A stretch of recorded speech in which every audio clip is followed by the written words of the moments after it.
So on behalf of Equestrian Canada, we welcome you to the Bit Fitting webinar. This is the second one in our series. We hope you find this webinar both informative as well as entertaining. For those of you not familiar with the Zoom features, I'd like to draw your attention to the question and answer function that's available on the control bar. You'll notice it adjacent to raising your hand in the chat. I'm going to ask you to refrain from using the chat, please, because it can be distracting to the speakers, both myself as well as to Tammy. It sometimes can also interfere with the video. So we do have a number of people joining us tonight. Not only do we have Tammy, but also helping us out this evening is Madison Lawson. I'd like to, in fact, introduce you to our presenters this evening. But before I do that, I'd just like to recap a little bit with regards to certified coaches and maintenance hours. So you'll notice on the screen the link to the particular form, and that you can provide that to your provincial coaching administrator, or you can email that in to coaching@equestrian.ca. We will be integrating this with the My EC campus in the future, but for this evening's purposes, I would ask you, because it's a new system, just to go with this, please. So without further ado, I'm going to introduce you to Tammy. So who is Tammy Levasseur? Tammy is actually one of a kind here in Canada. She's in hot demand from coast to coast. So I would ask, if you're trying to reach her, to have a little bit of patience and try and organize a group if you'd like for her to travel out to see you. Tammy is not only a LANTRA certified bit fitter, but she's actually won the Lorinery Award. So that's the worshipful, and it's a mouthful, company of loriners. So what really is a loriner? Specializes in the tack, but primarily all the metal that would have gone onto a horse. So that could have been a harness, could have been the bit, the bridle, etc. And she's also received, as I say, other certificates that you can see up and on your screen: the fundamentals of bit and bridle fitting, the certificate of lorinery science. So also helping us and standing in the background, so if you want to wave to everybody, Madison. Madison Lawson is helping us during the live demo portion. Madison is no stranger to FEI competitions, so has some experience with the double bridles. She represented Canada on what used to be called the NAJYRC, so referring to the North American Junior and Young Rider Championship.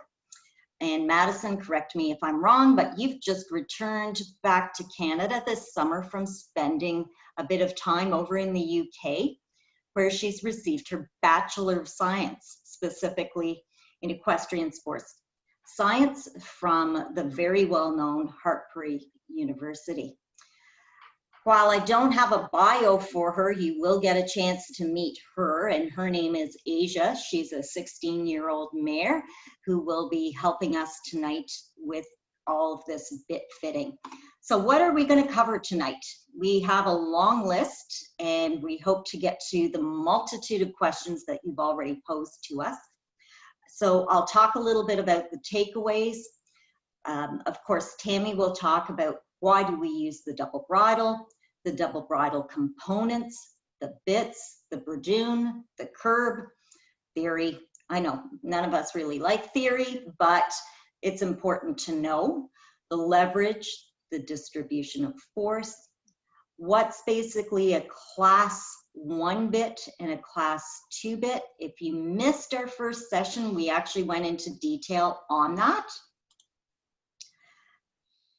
Obviously, the mechanics of double bridle fitting, and we're doing a first here tonight. We're actually doing a live demo of double bridle fitting, so I ask for your patience because, of course, with going live with animals, as we know, anything can happen. We hope that anything doesn't happen, but anything can. And we'll talk a little bit about rein contact analysis, the latest in technology to help us as riders and horses. Of course, question and answers. We've already had a slew of questions come in to me via email and via Zoom. As well, we'll look at trying to get to those of you tonight that have questions. So again, I would ask that you please refrain from using the chat function and just use the question and answer function that's found on that toolbar. And we will be answering all the questions as best as we can towards the end. I'll also have some reference material for everyone this evening. So without further ado, Tammy, I'm going to hand this over to you. We'll talk, as I say, the takeaways, but I'll quickly go through those. So the oral exam by a qualified bit fitter, correct bit fitting of the two bits, checking for bit interference, and the anatomical crown. So here we go. Tammy, over to you. Great. Thanks so much, Celine. No problem. Thanks again to Equestrian Canada for hosting me this evening. So we're going to start off by answering a fundamental question: why do we use a double bridle at all? And so as we progress through the levels, we aim for lightness and self-carriage and suppleness. As we progress, of course, to third and fourth level, we're asking for more longitudinal flexion. And when I talk about longitudinal flexion, I'm talking about, yes, the horse is flexing over their back through their neck, but more so vertically. It's called like vertical flexion of the poll and the neck. And you know, that is part of the self-carriage that we're asking for. So that's what the Bradoon and the curb aim to achieve, is that, like I said, self-carriage. So the Bradoon in that equation is primarily responsible for lateral flexion. So this is your lateral flexion, left and right. And it also helps and aids in the beginning stages of longitudinal flexion. As we progress, of course, we're looking for more vertical flexion longitudinally. And so that's where the curb comes in, and its primary responsibility is for that more vertical flexion and self-carriage.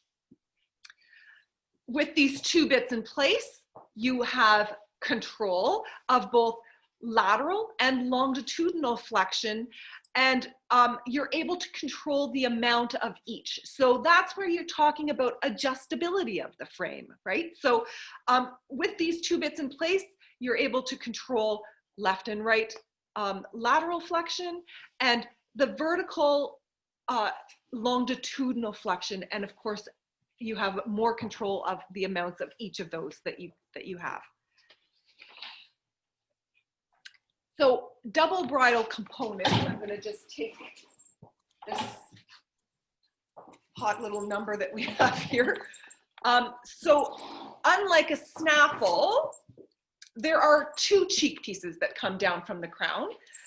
The front cheek piece is for the curb bit, and the cheek piece behind is for the Bradoon. And the front cheek piece will be a little bit shorter, and the Bradoon cheek piece will be a little bit longer. And that is, of course, because, I'm sorry, yes. Yes, because the Bradoon needs to sit a little bit higher in the mouth than the curb. There is no flash attachment on a double bridle as there is on a snaffle, because there's just not used with a double bit configuration. Also important to note, because when you take up the curb rein, there's compression of the poll, you're going to want an anatomical crown piece that is padded. And the reason for that is, again, the compression aspect, but also as you take up the curb rein, that crown piece moves forwards and into the back of the horse's ears. So if you have a nice anatomical crown piece, it's just one more area that you can give your horse some comfort. Okay. I'm just going to lay this down here. So the Bradoon bit is a class 1 bit, much like a snaffle bit. And upon rein contact, it rotates backwards in the horse's oral cavity. And they do have a much smaller ring than a standard snaffle, which you'll see in that picture beside there. And the reason that it's smaller is because we already have a curb cheek piece on the exterior of the horse's face. So we try to minimize any interference between that snaffle ring and the curb bit. So that's why the ring is smaller. There is no more purchase on the Bradoon ring or any less. So what I'm going to say is, just because the rings are smaller or larger, it doesn't give you any more or less purchase on the bit. You take up 1.5 kgs of force on that bit, it's going to be 1.5 kgs of force regardless of the size of the ring. The cannons of the Bradoon are often 10 millimeters to about 14 millimeters. They're often thinner slightly than just a standard snaffle, and that's really to give a little bit more room to accommodate the amount of metal that we're introducing. And of course, the Bradoon bit will fit like any class 1 snaffle. And if you did watch the first webinar, you did get a little introduction on how I fit and support a bit in the horse's mouth. Same principles apply here as well.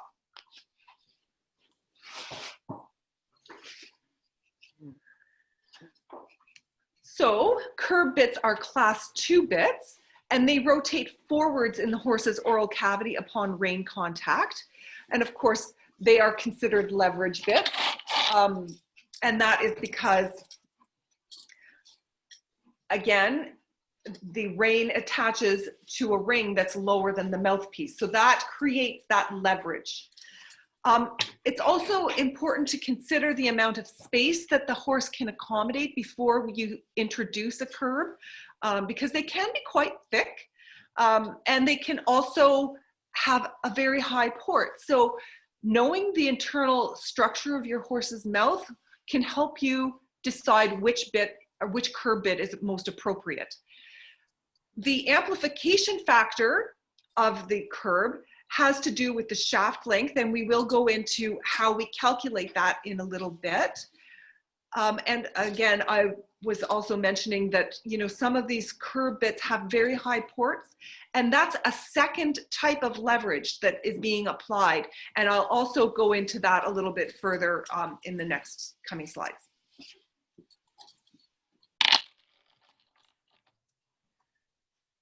So when I talk about leverage, there are 2 types of leverage that are applied potentially when you take up your curb rein. The one that we're all very familiar with is, of course, the compression of the pole and the chin groove where the chain goes through. Also the bars where the bit sits down on. So those are all areas where the leverage will be affected. But the hidden leverage that you might not realize is, of course, the port. When you take up that curb rein and the port rotates, if it does impact any structures inside the horse's mouth, there's internal leverage that's applied. So that's important to note. So of course, when you're choosing a curb bit for your horse, know the pallet profile that you're dealing with and make sure that the curb bit that you're purchasing will fit that oral anatomy. Okay, next slide, please. And just coming back to your comment about the oral cavity, we did cover that off in the first webinar with you, how you went about doing all those measurements and whatnot. So that is something for people to look back on for reference purposes so that they're aware of exactly what we're speaking of. And of course, we are going to be going through a live fitting today, so you'll see me taking all of those measurements. So, you know, stay tuned for that. Exactly. So, calculating the mechanical advantage of a curb bit, it's a pretty simple calculation. You're looking at the upper shank, and you're measuring that, and the lower shank, and you're measuring that. And in this case, it's 55 millimeters on the upper shank and 56 millimeters on the lower shank. And you do a simple division. So 56 divided by 55 is 1.02. So we're going to extrapolate that. If you have 2.5 kgs of force in your curb rein, you're applying 2.55 kgs of force to your horse's oral anatomy and head. Next slide, please. Okay, so here's another example. And here we're measuring the upper shank at 56 millimeters and the lower shank at 76 millimeters. And of course, if we do the math on that, 76 divided by 56 is 1.36. Now, again, as we extrapolated the earlier example, we'll do the same here. 2.5 kgs of force in the reins on this bit will actually amplify to 3.4 kgs. So again, it's really important as riders that we understand the forces that we're applying to these bits. They're a very sensitive tool, and you know, you should be respecting what you have in your hands there. Next slide, please. So ports come in many configurations. This particular bit that you see here is a straight up port. So you can't even see the port, of course, because it's hidden behind the cheek piece. So this is an example of a straight up port. Next slide, please. And here you can see this port is forward facing, and it's forward facing at about 45 degrees. And so what we're going to talk about is how those different configurations can impact the palate and the tongue of the horse. So let's move on to the next slide. So port configurations in relation to the tongue and palate. So a straight up port, like we saw there earlier, when you do take up the rein on that particular configuration, it rotates to about 50 degrees off the tongue line and up towards the palate. Now, depending on the palate profile that you have, it could potentially impact the palate, and in that case, you're going to see that hidden leverage that I was talking about earlier. And also in this particular configuration, there is a very good possibility of bit interference. And, you know, we have to be the ambassadors for our horses. And when the bit interference happens, it can potentially drag the Bradoon up and into the palate. So not only is the curb bit coming up, it's also dragging the Bradoon up with it. So, you know, in that particular configuration, you really need to make sure that the appropriate distance, which I will talk about a little bit later, is adhered to. So the forward-facing configuration, that was the last slide.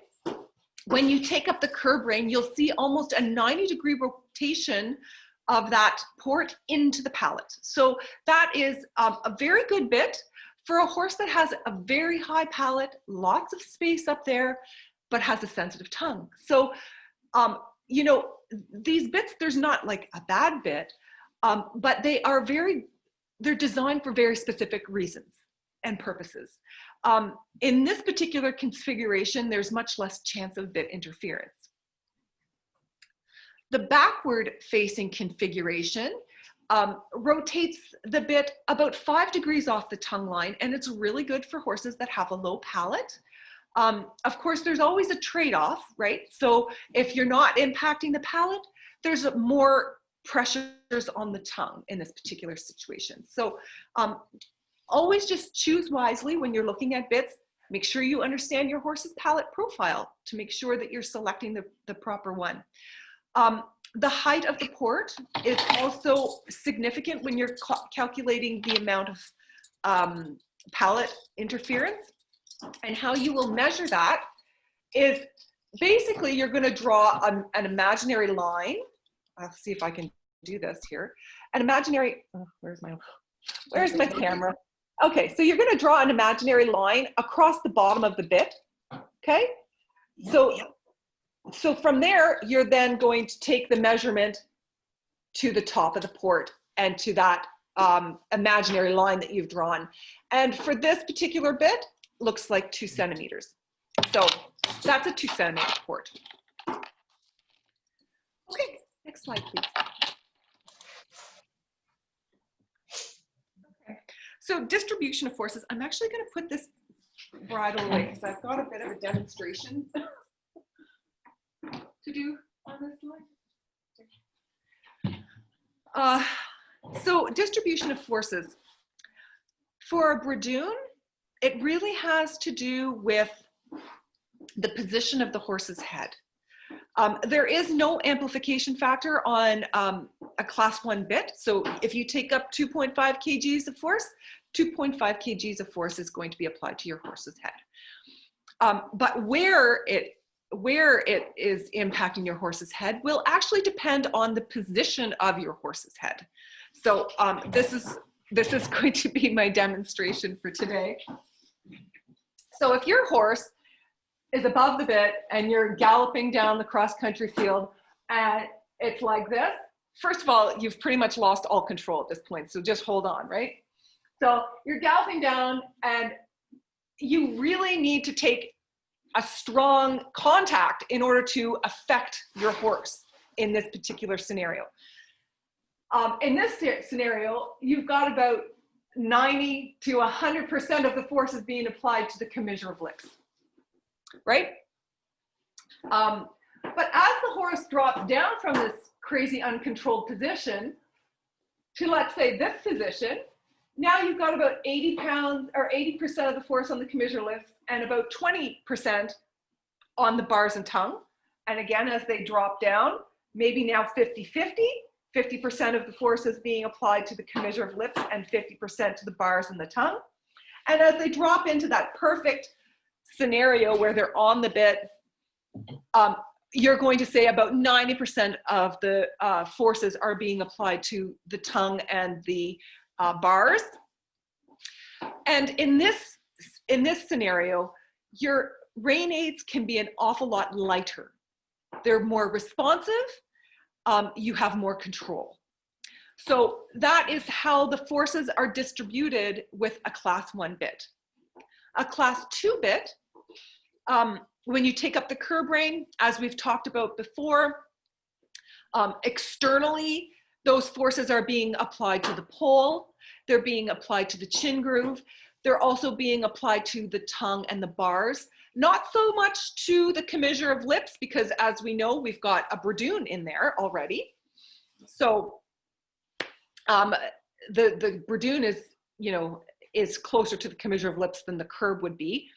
But the tongue and the bars will also be impacted by the curb. And the longer the shank, the more delayed the leverage effect.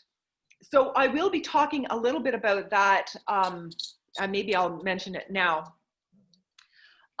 So for riders that have really beautiful, consistent contact that are able to follow their horse, I recommend a shorter shank, actually. There's less force applied.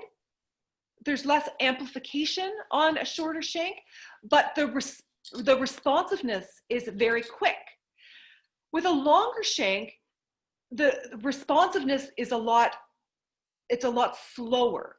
So if you have a rider that is has a really wonderful soft following contact, a shorter shank.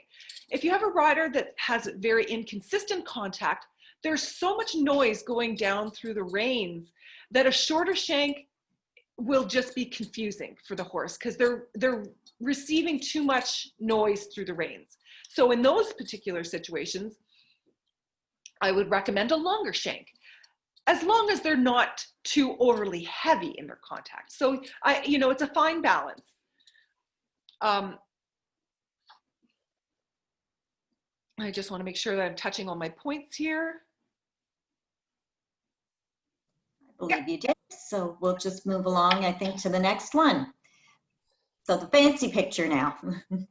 Okay, so this has to do with the action of the bits in the horse's mouth. And I mean, I've talked about this in the last presentation. I've talked about it in this presentation.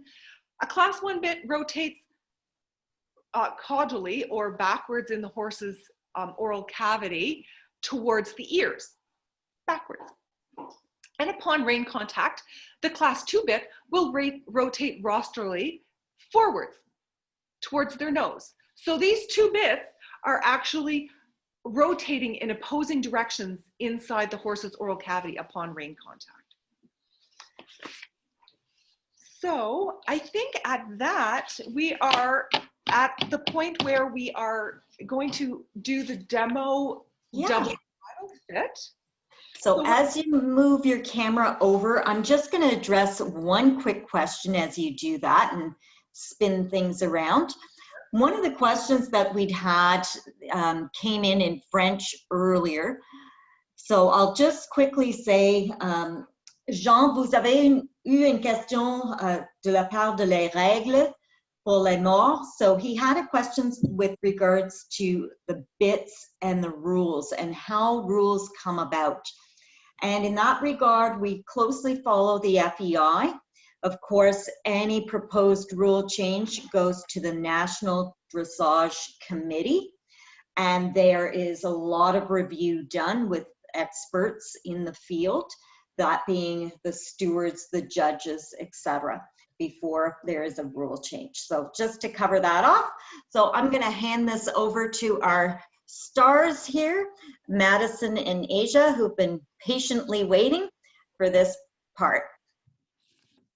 Okay. So, what we're going to do quickly is actually go through my bit fitting process.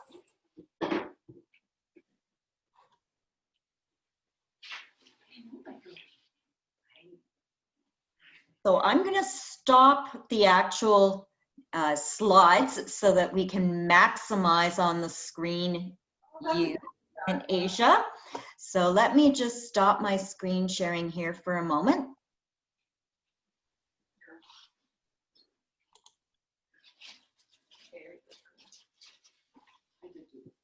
And hopefully everyone can see what's going on. Could someone just quickly say in the question and answer if they can see Tammy properly?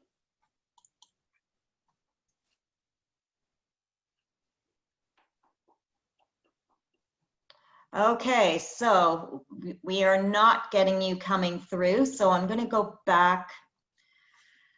So sorry, folks, some technical issues here. Let me go back to,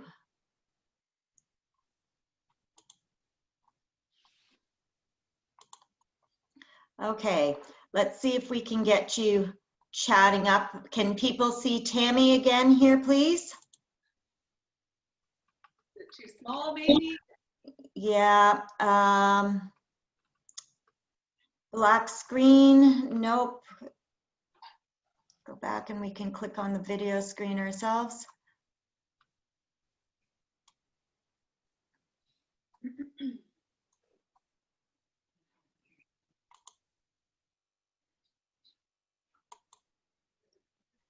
Okay, I believe things are now working. It may not be in the greatest, grandest aspect. So as long as you keep speaking, Tammy, it should show up. Okay, that sounds good. So the first measurement that I take is that measurement of the interdental space. And of course, that tells us how thick of a diameter that horse can accommodate in their oral cavity. So we just use a piece of putty, basically, and I ask Asia to just clamp down on it. Hopefully she will. And when she does, then I can, there she goes. Then I take that piece of putty, and maybe I'll come up here, and I use my calipers to measure that ball of putty, And I take that measurement and I record that.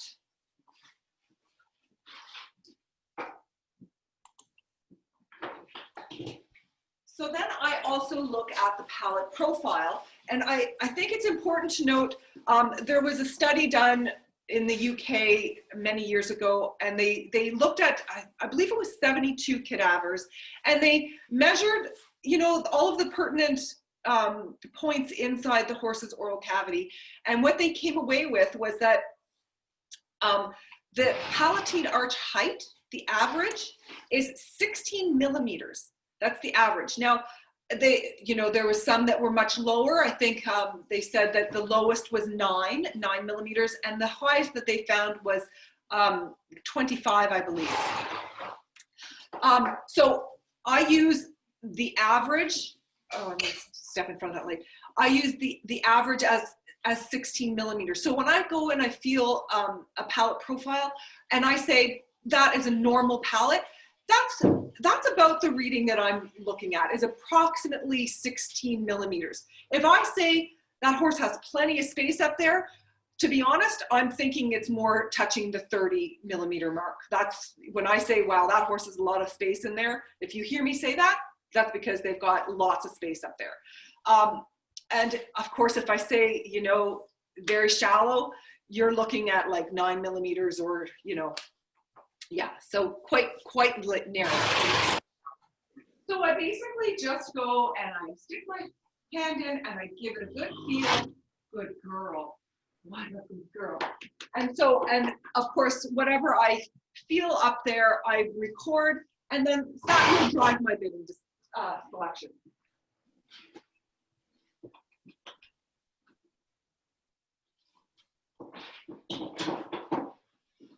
Of course, we are going to measure the width of her mouth, because that's important. We need to know what we're dealing with.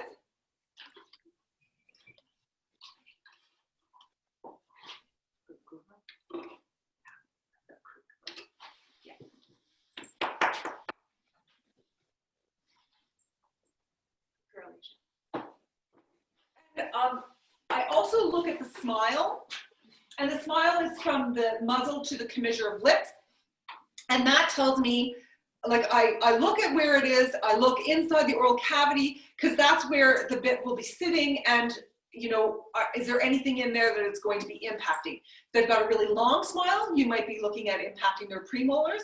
If they've got a very short smile, you might be thinking more along the lines of where their canines, are they going to be impacted?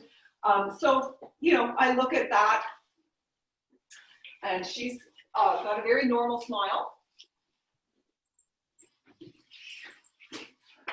I also assess their bars. Are they sharp? Are they thick and fleshy?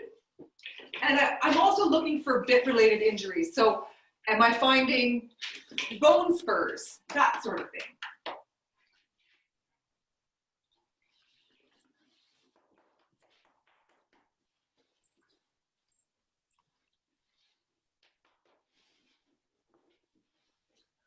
I also look at their lips for bit-related injury, you know, just to be on the safe side. And sometimes I use my headlamp because I need to see. So I'm just looking for, you know, abrasions, and oh, I shouldn't be doing that to the camera.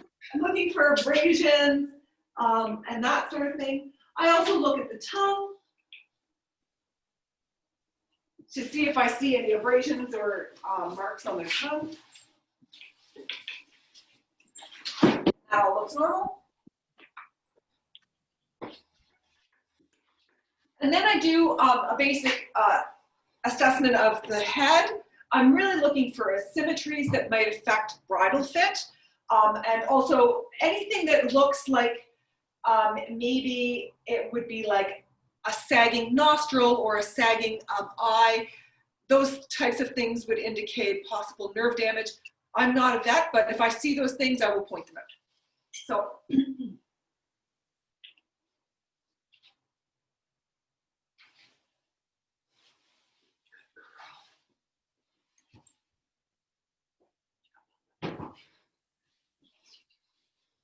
And for her, everything looks just perfect.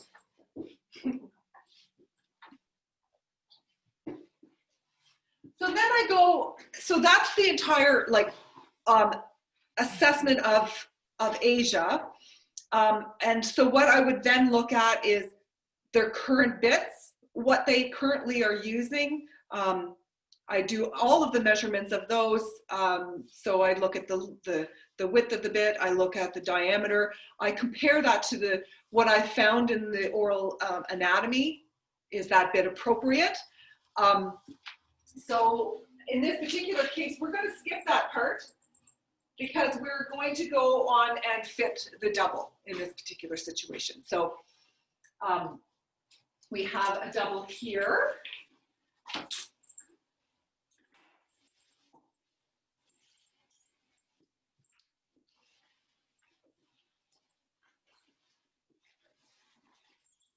If possible, if you could step a little bit forward with Asia towards the camera, just so that we can see the detail of it. Short, Ish. Oh,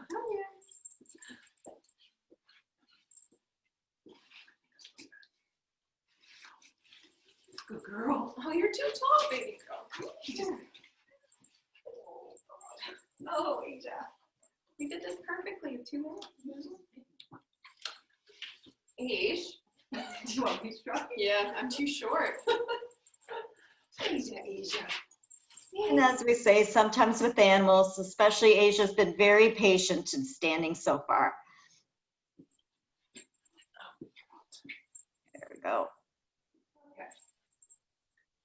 So if you could, if at all possible, bring her a little bit closer to the camera, that would be fantastic. So what I'm going to quickly show is how I support a bit. Okay, so if she can turn her face. So in this particular situation, the borehole axis, which I've talked about in the past on the last webinar, if the bit is not properly supported, you can see how it's basically sagging, okay, and it's not 90 degrees to the cheek piece. So basically what I'm doing, okay, of course, there's always some commotion. Anyway, all is good. So basically what I do is I drop the bit down so it's not supported, and then I pull it up to the point where I get that 90-degree angle that we talk about. And there it is, okay? So that is a properly supported Bradoon. Oh, maybe we just, can you or not? I don't know. Okay. So we've got our Bradoon in Asia's mouth, and it is properly supported. No? Okay.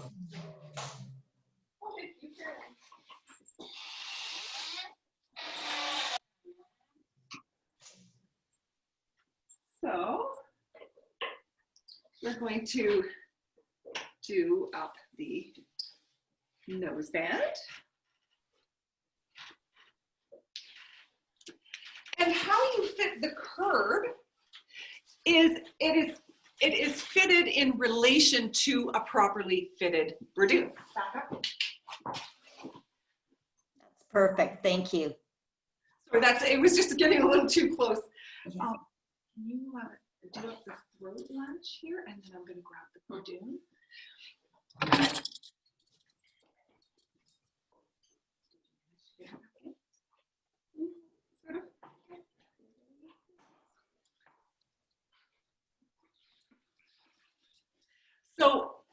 So we fit the curb in relation to the properly supported Bradoon. So the Bradoon goes in first when you're fitting it. Once you fit it, you would put it in like you would any other time. Like just leave it the way you fit it and it should be fine. But for today, we're going to fit the curb now. Okay. And make sure the hook is on the bottom side.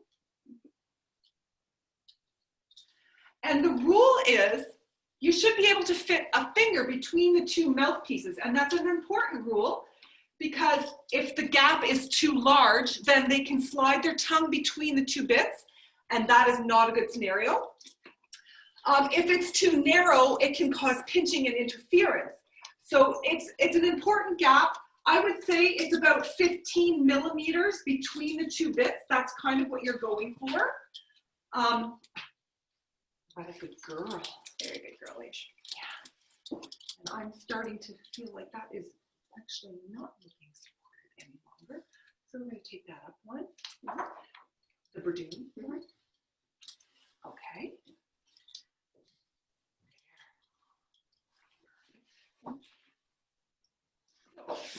The space that we're talking about, and I don't know if you can see it from here, it's the actual space between the two mouthpieces. So you need to be able to fit at least one finger's width, about 15 centimeters or 15 millimeters between the two bits. So that is a properly supported Bradoon and a beautifully fitted curb. And now we are going to attach the curb chain. The rule is that it should allow the shank to rotate to approximately 45 degrees to the lip line. And that is really because you want to eliminate any excess hold pressure.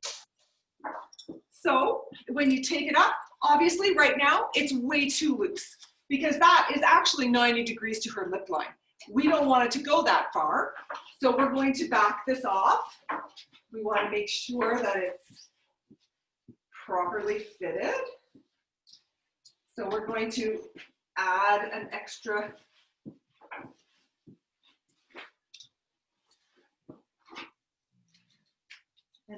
shank there. And I would also recommend, we're getting to that 45 degrees. I would also recommend a chain guard. I do recommend them because, you know, we don't want this to be uncomfortable. That's not the aim. The aim is really to just stop the rotation of the bit. So I do recommend chain guards because I think that they're valuable, and you know, if you can make your horse more comfortable, that's, I think, the aim of the game.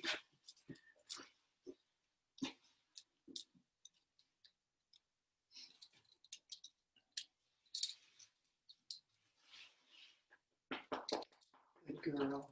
What an angel you are. This is very finicky. Sorry. There. Good girl. So there we are at our 45 degrees to the lip line. I'm not sure if you can see that. Good girl. But there's your lip line, and there's your 90 degrees, and that is bisecting it. So that is your 45 degrees. Okay. So I think that as far as that goes, that is the actual fitting. And I'm sure there'll be lots of questions on that later, but keep in mind, fit the Bradoon first so that it's properly supported at that 90-degree angle from the borehole axis to the cheek piece. And the curb fits in relation to a properly supported Bradoon, and there should be about 1 finger's width between the two mouthpieces. And of course, the curb chain should stop the rotation of the bit, the curb, at about 45 degrees to the lip line. So those are all of the important aspects to understand. And then I think we will, I think she's pretty much done. You done? Good girl. Yeah. Thank you very, very much. So we're going to talk a little bit about your rein contact analysis. Yeah. Okay. I just need to find out where I am here. Yes. Okay. So I use the rein contact analysis. Sorry, I'm going to turn that up a little bit. I use the rein contact analysis for the purpose of bidding for 2 things. I look at the consistency and I look at the average weight and contact that the rider is applying. So I really feel that drives my bitting selections. You know, if I'm looking at a sensitive tool for a horse's mouth, I mean, I have to do what's right for the horse. So, you know, I do look at those metrics. So it measures rhythm, consistency, and contact and balance between the two reins. So the rhythm, the pattern of the horse's stride is reflected in the pattern of the rein tension. If a regular rhythm is established, the contact patterns will be consistent. The system is also able to consider whether the tempo lies within a reasonable range for that gait, and where a horse hurries or drops behind the leg, the rhythm score will drop. Also, the loss of the rider's position, a fixed restrictive hand, or excessive adjustments will also disrupt the rhythm of the reins.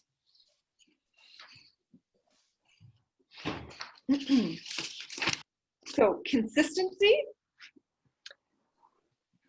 The goal is an attentive horse which responds to subtle aids and can sustain a consistent way of going in self-carriage without over-reliance on the rider. Where this is achieved, the rider moves as one with the horse. Variations in contact weight will lie within a narrow margin, giving a very good consistency score. Where the communication requires a stronger intervention, the score will drop. And this metric in particular is one of the metrics that I use. If I'm looking at putting a curb in, for instance, I want to make sure that that rider has a good consistent contact, that they follow the horse. And if they do, then, you know, I'm more than happy to put a more sensitive tool in that they can really be like, have some finesse in their communication. So that's a really good metric for selecting a curb. The balance. When aiming for suppleness and straightness in our horses, we are seeking to minimize one-sidedness and reach a situation where both horse and rider are symmetrical and are able to maintain balance, a balanced, correct picture through a variety of exercises in both directions. One measure of this is the left and right balance in our rein contact. If we ride a symmetrical pattern, such as a complete figure eight, in an ideal world, we would have the same average weight in both our left and right rein. The contact, this is also one of the metrics that I use in bit fitting. I don't typically use rhythm because it doesn't really play in so much into bit fitting, but contact does, and the average weight in the left and right rein absolutely does. There is a range of acceptable levels of rein contact. However, it is possible to have too strong a contact on the horse's mouth, or on the other end of the scale, have a complete absence of any meaningful connection. Excessive use of the hand to force an outline or exercise is an unsustainable method of training and will lower the score for contact strength. In extreme cases, very high rein tension will result in a 0 score. A horse which leans on the hand or sets against the rein will also lower this contact score. On the other end of the scale, it's also problematic when there is a complete lack of rein contact, whether this be the result of the horse going behind the bit or refusing to take the contact forward, or that the rider is not providing the horse with a clear line of communication. So the rein contact analysis it's a great tool for me in my bit fitting practice, but it's also a really good tool for the rider themselves to understand, you know, where they can improve their riding, how they can improve their contact. It's really great to share with your coach so you can work on that together. It's a really good baseline for your future, measure your future progress against. So, you know, if you're really struggling with consistency in your right rein and you work for 6 months on really improving that communication in that right rein, and then I come back and we do another session, you can actually see the progress that you've made over the past 6 months. So I do book individual rein contact analysis sessions independently of a bit fitting session. But during the bit fitting session, you will have about a 2-minute test. And that's really just for the purpose of bit selection. And it's you know, I give you that information, but a rein contact analysis session in its totality is a full hour. And we do all gaits. So it would be walk, trot, and canter. Oh, big stretch, lovely. Good girl. Oh, you've been such a Big good stretch. girl. Good girl. Oh, what an angel. Okay. Yeah, so the services that I offer are individual bit fitting sessions. So I go in and I do all of the measurements that I did today. I assess their current kit, what bits they're currently using. Are they appropriate for that particular horse? So, and then of course, part of that individual bit fitting session is the brief rein contact analysis. I also offer clinics. They're about 3 hours in length, and they're educational clinics with a demonstration involved. And again, I also offer a rein contact analysis session, which is an hour on the rein contact analysis equipment. And I think that's it for that slide. So we're going to give you a chance to put our very patient Asia away, and I'll just talk a little bit about some of the other resources that people may want to take a look at. And I'll also let you adjust your camera around to Tammy. So I'll also get my camera going again. My apologies, folks. Okay, I'm back. There we go.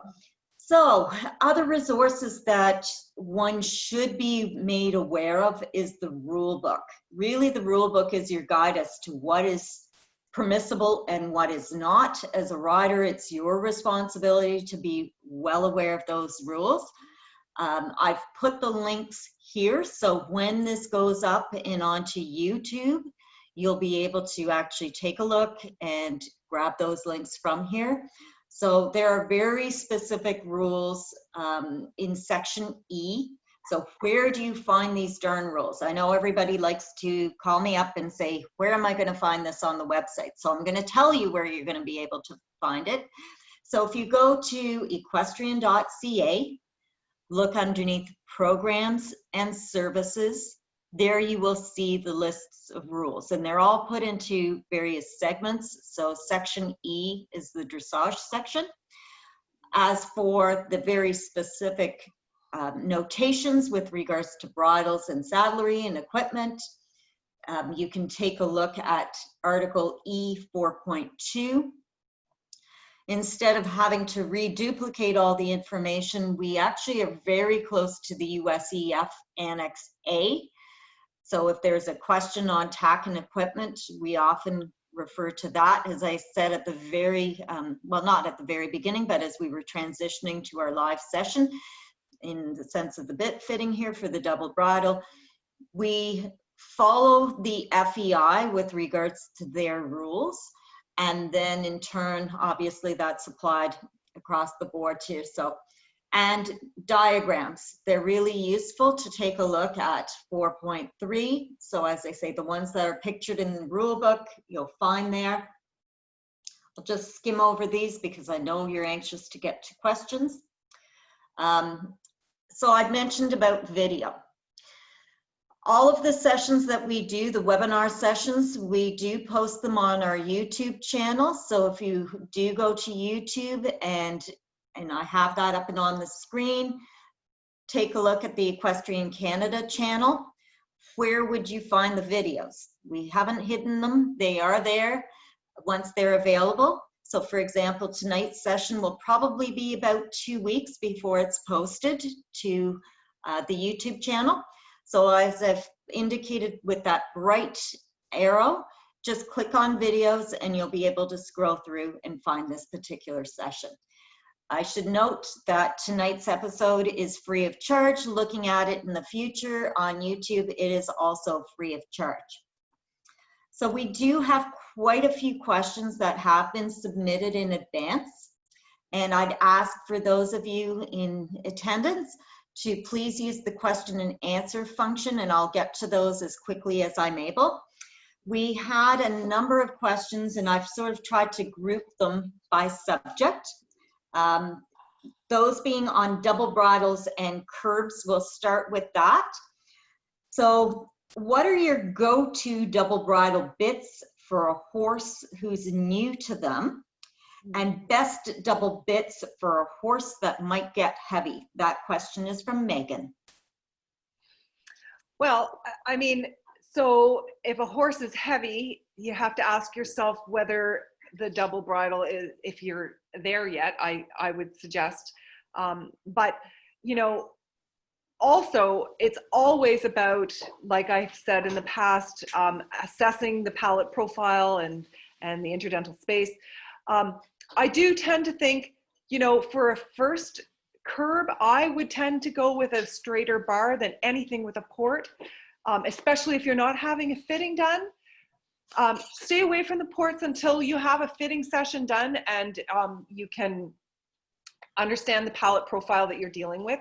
So I would say I would go with a straight bar, and I would also, for a horse that's heavier, as long as your contact is decent, I would try the Verbinden. It's supposed to give some lightness to the shoulder under the proper rein tensions and with good contact. So those would probably be the two that I would do with those two very different scenarios. Okay, so our next question comes from Allison, and I believe you talked to this as Asia was helping you out, but can you please go over the proper bit of the curb chain on a double bridle? There seems to be a difference of opinion. Now, I'm not quite sure what those opinions happen to be, but perhaps if you've got anything further to add in the sense of keeping things at that 45 degree, that magic 45 degree angle. Yeah, so I mean, that I don't know what the difference of opinion is, but that is most certainly the technical response to that. You know, you could go snugger, because the snugger it is, the less pull pressure. And of course, it depends also on the configuration of the curb. If you've got, yeah, so, you know, if the port on your curb is configuration, there's a different configuration on it, and you want to maybe avoid it rotating too far into the pallet, you might make that chain a little bit tighter, not allowing it to get to the 45, but anything past 45 is, based on research, is a no. So our next question comes from Janet H. What is the effect of the port of the curb being tipped forward slightly? Oh, so I think we already addressed that in the presentation. Well, even with the last question, you've spoken to that. But obviously, Janet, and to anyone else, if you feel that you've got additional questions for us, please feel free to contact myself, and I'm happy to forward those on to Tammy, or Tammy will have that information or contact information coming up shortly. So our next question from Kim K. Can you explain the action of the different shaped curb bits used in the double bridle? Example, straight bar versus ported. So you had touched upon that a little bit already. Yeah. So, you know, a straight bar, when I talked about that internal leverage, that hidden leverage that we, you know, based on the port height and the configuration of the horse's oral anatomy, that can house some internal leverage on their palate and also on their tongue. With a straight bar, there is no leverage. So that's why I said for that particular person, the first time they were introducing a curb bit, maybe they're not getting a fitting done. Stay away from the curbs with the ports. Maybe go with a straight bar. Try that out first, and then slowly maybe progress to what they're now calling a tongue bridge, where it's not really a port, but there is some tongue relief built into the curb, but it doesn't go up and into the pallet. So, you know, that's something else to consider too when you're looking at curbs, that, you know, the tongue bridge is a very good choice for horses now too, that, you know, they've kind of gotten away from the really high ports and they're giving them a tongue bridge. Thank you, Tammy, for all these detailed answers, to the point that I think we're answering a lot of the questions as we're going through. The next one was from Diane. So how do you feel about using older bit designs, particularly with respect to the curb, where designs are changing reasonably often? Yeah, so back in the day, the curb bits were very, very fat with quite high ports. And, you know, one thing that I'm going to mention is if you take up the curb and all of a sudden your horse's neck gets really long and you're like, wow, that's great. Well, understand that the horse's neck is getting long because they are moving away from pressure, which is what we've taught horses since the beginning of time: move away from pressure. So when these ports go up and into the pallet, the horse lengthens its neck to move away from that pressure. So those like the earlier designs of curb bits with the really high ports and the really thick diameter mouthpieces, I hazard against those. You know, make sure, again, you understand your horse's palate profile, and, you know, you're being sensible about the amount of metal that horse can accommodate in their oral anatomy. Great, thank you. And our next question comes from Sherry. For fitting the bits, what adjustment is needed if the horse's lower lip rolls out where the curb bit is? I have to see that. I think I'd have to see a picture of that, maybe. I'm not exactly sure. I mean, it's very possible that maybe the bit is just too thick, but I think I'd have to see a picture of that in order to answer that, unfortunately. Yeah. And we do, and I hadn't actually at the beginning of this session cautioned people, Tammy is not able to give really horse-specific advice, because in doing so, she might be misguiding you, in that sense that there could be something going on, and it's really important to actually have that looked at, that mouth looked at. Obviously, not all bit fitters are able to make it there to see your horse, so of course involving the vet is really important, or how can I say, the equine dentist as well in that particular aspect. But moving on, and we have a whole series of questions dealing with tongues. So our first question is from Caroline. My mare has a short mouth with a big tongue. She puts her tongue out to have space. What kind of weymouth is best?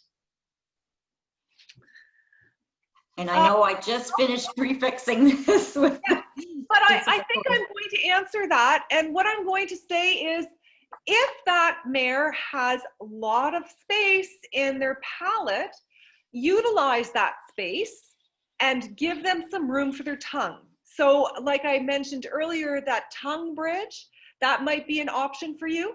I don't think I have one down here, unfortunately.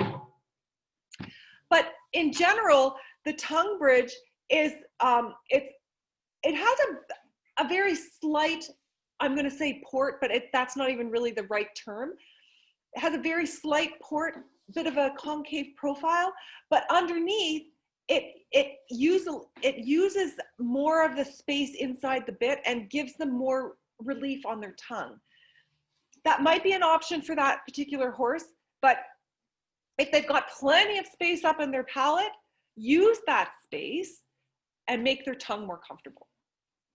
So speaking about tongue comfort, we have another question, this time coming from Heather W.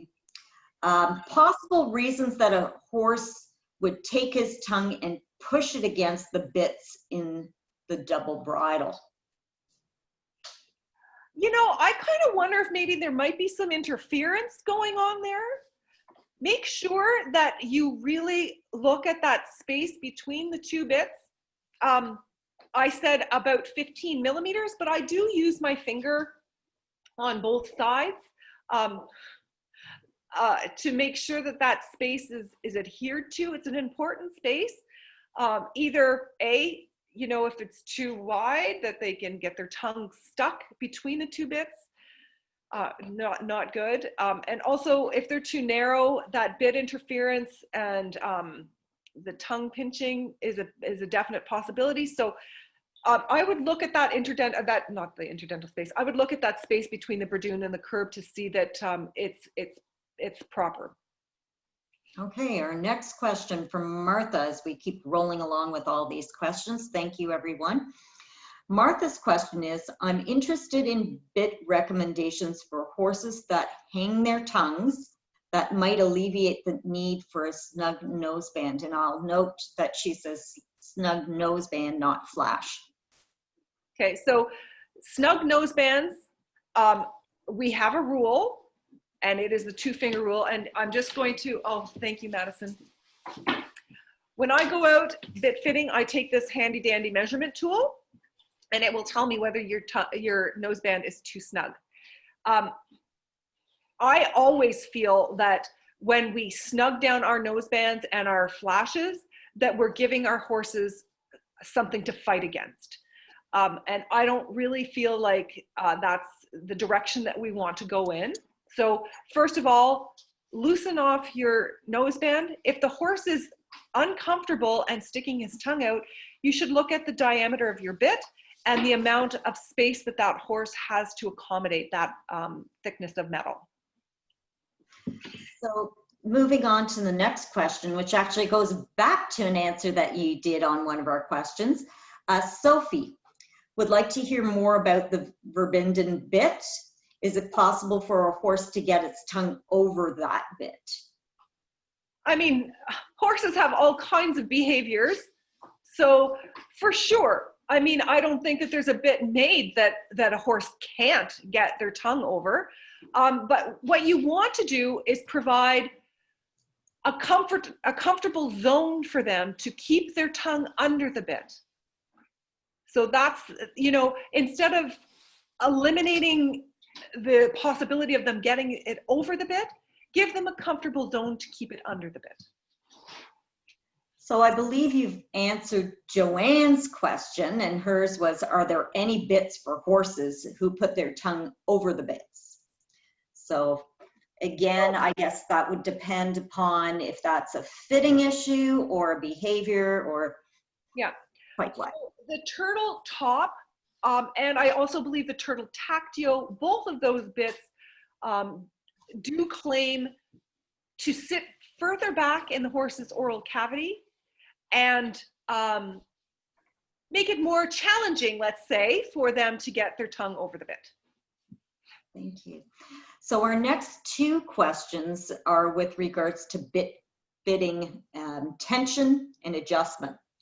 So Allison is asking, or pardon me, I should say, interested in bit fitting for English snaffle bits, preferably double jointed with lozenge. And I believe we've covered this off as you were doing things earlier. But Allison, by all means, as I said earlier, if we haven't answered your question with regards to the first seminar that you can find on YouTube or this one tonight, by all means, please do send us a note. And adjusting tension for a boucher bit. Yes, and you know what? I didn't bring my voucher down with me. I apologize for that. And I mean, again, it is really about tensioning it to the point where it's difficult for me to describe that without showing it, and I didn't bring it down with me. So I'm going to have to. So what we'll do is I'll put you and Heather into contact with one another, and we'll take this a little bit offline. And I do apologize to others who perhaps were looking for an answer to that question, and I'm happy to forward that along as well. With regards to transitioning to different types of bits, we've had a very interesting question actually come in from Valerie. How would you transition a saddlebred in a long shank to a dressage snaffle bit? I'm putting you on the spot here. I can see Tammy thinking hard on the answer to that one, Valerie. Okay. I mean, I would have to, is there a reason why this horse is ridden in a curb bit exclusively? That would be my first question. So my first reaction to that is rider safety. You know, I want to make sure that the rider is safe. But what I probably would recommend is to find a snaffle that fits that particular horse. And I would start doing some lunges and side reins, lunging and side reins to get them used to the new feel that they have in their mouth.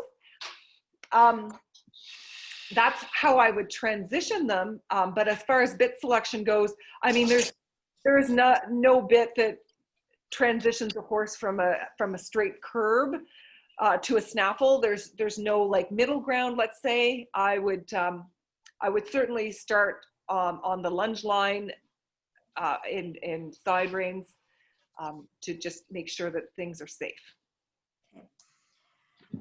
So this is another interesting question in terms of somewhat transitioning bits. I have Krista asking types of bits when moving up the levels without a double. Training versus first level versus second versus third. Should you be changing? And we'll also kind of, from the EC perspective, I'll just chime in there a little bit saying, again, be careful with regards to levels and at what level where the double bridle is permissible or not. Yeah, and so I'll defer to those guidelines for sure. But absolutely, like if you're in training level, I will recommend bits like the team up and the starter, you know, so they're very anatomical, they're soft, they're mild. But as you're progressing through the levels, you know, you might consider something more along the lines of the Verbinden. Also to note is often when I recommend a Bradoon for a horse, I will copy the mouthpiece of the snaffle that horse goes extremely well in. So let's say, for instance, that horse goes extremely well in the Verbinden snaffle. Well, then the Bradoon that I will use will be the Verbinden Bradoon. So, and I'm not saying exclusively, but that would be my go-to. So yeah, I would say that the Verbinden is kind of one of those bits that has a little bit of, not technically leverage action inside the horse's mouth, but it's got a bit of a sweet spot in it that elevates more of their shoulder, so it gives them a little bit more lift. Also, the turtle tactio is another, I'm going to say, more advanced bit that you might use as you're transitioning into the double. So in terms of types of bits, we now have a whole bunch of questions there too. Lillian, can you explain the difference between a 3-piece HS, so I'm thinking Hermspringer, loose ring, and an NS 3-piece D ring? So just to repeat, 3-piece HS loose ring and a NS 3-piece D ring. Okay. So, so a 3-piece distributes the weight more evenly through the horse's mouth. And so with a loose ring, I mean, there's a little bit more mobility of that mouthpiece with the loose ring. Certainly there's more mobility with a 3-piece than a single jointed. So in general, that I call them double jointed loose ring, Hermspringer loose ring. That's going to be a very mobile mouthpiece.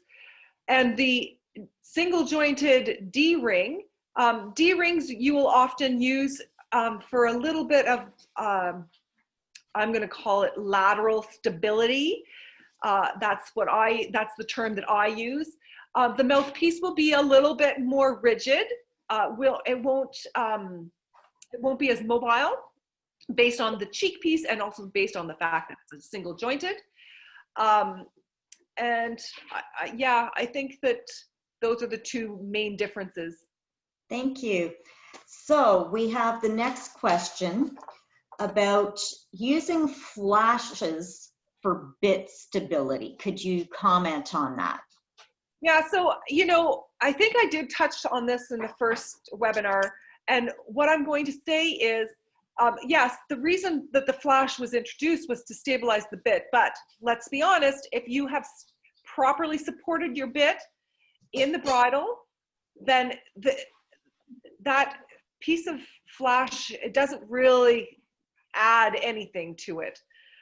So when I go to bit fittings and I see a flash on a horse's kit, I ask the rider, do you need this? And I say, why do you use it? And if they say because it came with the bridle, that's not a good enough answer. Okay, thank you, Tammy. So on to our next question coming in from Teresa. Myler bit systems, thoughts on their jointed bits with the independent side action. So for those of us who are not familiar with those, perhaps you can describe those a little bit. Yeah, so the cannons actually move independently of each other. So I mean, I'm not sure how they're connected inside, but they've got a bit of a sleeve in the middle, and it covers the inner workings of that independent action. So, you know, I mean, I have no problem with milers, to be honest. I think that there is a place for them. And I'd be more than happy to recommend a miler if I felt that there was a case for it. So yes, they do have independent actions. There's a variety of them out there. I find them a little bit daunting because there are so many. And of course they use the level of training of that particular horse to decide what type of miler they're going to use, where I use the anatomy of the horse to decide what bit to use. So they've gone down a different path. Okay, so along the lines of anatomy, and I think you've kind of answered this question as well, from Sylvie, the importance of working with a veterinarian to understand the mouth of our horses and to adapt their bits accordingly. To me, this is almost, you've answered your own question there, Sylvie. Absolutely. I don't mean to be, you know, speaking for you, Tammy, but I'm sure you'd probably concur that having the vet, or as we said, the equine dentist's thoughts and opinions are quite important there as well. Yeah, for sure. I mean, I think that they look at different things than I look at. I don't think that dentists assess palate profile. I don't think that that's something that they do in the normal course of their assessment. I don't also think that they look at the bars necessarily, unless, you know, the rider points something out to them. So it's not part of their assessment. You know, and I'm not saying that that couldn't do that assessment. They probably could, but I don't think that it's something that they typically do.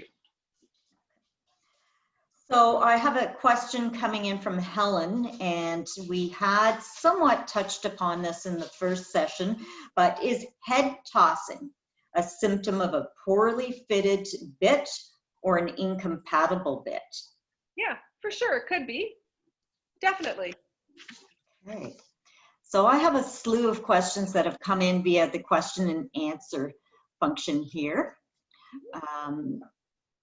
So stop. Okay. Is the Bradoon always a loose ring, or can it be another type? Coming from Caroline. Yeah, you can use a fixed cheek, like an egg butt, if you feel you need that lateral stability. I've actually even seen people use a boucher as a Bradoon. So yeah, you can definitely use different cheek pieces for Bradoons based on the particular scenario that you have in front of you. Yeah. Okay. So can you ask Tammy to explain again why the size of the ring on the snaffle doesn't make any change? I would have thought that the smaller the ring, the more direct the contact would have been. No, and there's actually some scientific research on that. It's basically 1 for 1, regardless of the size of the ring. There's no more purchase on that bit based on the size of the ring. Okay. So Megan had a similar question. What are the advantages of different rings on the Bradoon and a single jointed versus a double jointed Bradoon? Again, you know, the double jointed is a more even distribution of the forces that you're applying. So it will kind of lay over the tongue, where a single jointed will not necessarily, it's not nutcracker type, but you know, there's more pressures on the outer sides of the bars, where a single or double jointed will distribute it more evenly over the tongue and the bars. Sorry about that. I have 2 dogs in my background who like to get my attention for dinner. So what kind of putty did you use to be palatable and to set well? Do you make it yourself? Okay, so I don't just stick putty in the horse's mouth. I always bag it so that when it goes into the horse's mouth, they don't actually, they're not in contact with the putty at all. And it's Play-Doh, non-toxic Play-Doh. There we go. So another question from Megan. How do you feel about curb bits where the mouthpieces rotate separately from the shanks? Oh yes, I've seen those, and I'm okay with them. I think they call them revolvers. I think they call them revolvers or something similar to that. I'm okay with that. That will actually eliminate that internal leverage action that I spoke of earlier, because the actual mouthpiece is acting independently inside the oral cavity. So that hidden leverage that I spoke of earlier, where the port will rotate forward and up, let's say into the palate, would not happen with that particular design. Okay. So folks, this is going to be our last question for the evening. I will pop up onto the screen as we address that. Contact information. So here's on the bit. I'll let everyone jot that down. So our last question comes from Megan. To size a double bridle, is it correct to use the regular measured mouth size for a Bradoon and size down for a Weymouth? No. So how you do that is the curb bit is a fixed cheek snaffle. So if you measure your horse at 5 inches, you purchase a 5-inch curb. For the Bradoon, if it is a fixed cheek, like an egg butt, then you also purchase a 5-inch fixed cheek Bradoon. If you are going to go towards a loose ring Bradoon, then you would go up a quarter size and purchase a 5.25 bit Bradoon, only with the loose ring. So people are asking if you can repeat that again, just so that they've got it in their notes. And again, I'll say, don't worry about your notes, folks. We'll have this up and on YouTube. I know it's a lot of information to take in, but Tammy, if you'd be so kind as to repeat those measurements again. Thank you. So there's two ways that you fit the width, and it's based on the ring. So if it's a fixed cheek would be a curb or an egg butt or a D ring. They fit close. They fit the exact width of the horse's mouth. So any fixed cheek would fit the exact width of the horse's mouth. You go up a quarter size for any loose ring bit. So whether it be a snaffle or whether it be a Bradoon that is loose ring, you go up a quarter size. So before I close this evening, I want to say a huge thank you to you, Tammy, to Madison, and of course, Asia. To all three of you, thank you for being so patient with all these questions and providing us with a wealth of information. It almost seems like we'll have to have you back again, Tammy, come springtime, if indeed we can snag you down for another bunch of time. On the screen right now, I've posted my own personal contact information. So Celine Hutchison-Majerus, I'm the dressage coordinator. I actually work from British Columbia, but I mirror the hours of the Ottawa office. So please feel free to reach out to me via email, and I will do my best to get back to everyone as quickly as I possibly can. Again, many, many thanks to all of you for your wonderful questions. It's been a delight and very enlightening. Thank you again, Tammy, and we hope to have you back sometime this spring. Have a wonderful evening, everyone. Good night. Okay, bye-bye.